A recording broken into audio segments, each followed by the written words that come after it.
The director of the CIA, Mike Pompeo, has arrived in Ankara for an official visit. The fight against terrorism and regional security are expected to be top of the agenda. This is Pompeo's first overseas trip since taking over the U.S. intelligence agency. Alican Ayanlar is in Ankara and joins us now to talk about what's expected at today's meeting. So Alican, it's the first overseas visit since Pompeo became CIA director. What is on the agenda?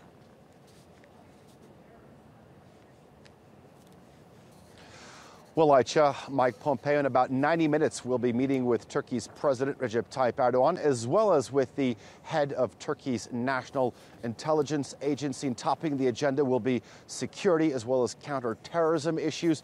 When you look at some of the issues they'll be discussing, obviously the YPG will be one important issue.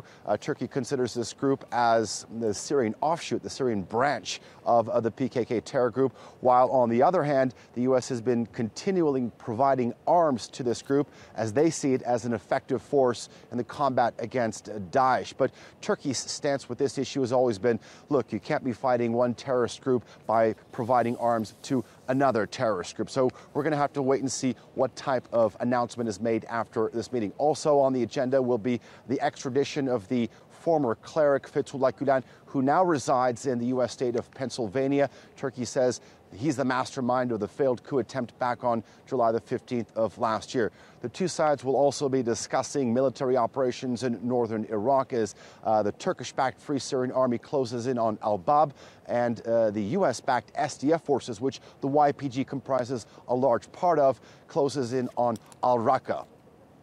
Do you believe this will be a step to restore strained relations?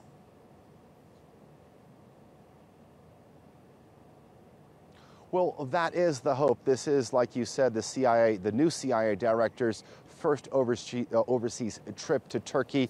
And when you look at it, it's an opportunity to reset relations, bilateral relations that soured over the previous Barack Obama administration. But we're going to have to wait and see what steps the U.S. takes in terms of these two particular issues, the YPG as well as the extradition of Fethullah Gülen. Because in terms of the Turkish perspective, these two issues can either continue being the source of the problem or be the solution. But in terms of something to work on, we do know that there's at least one common ground the two sides do see eye to eye, and that is the creation of a terror-free safe zone in northern Iraq that stretches from Azez in the west all the way out to the western banks of the Euphrates near Jarablus. Turkey has been pushing for this for the past 3 years, since 2013.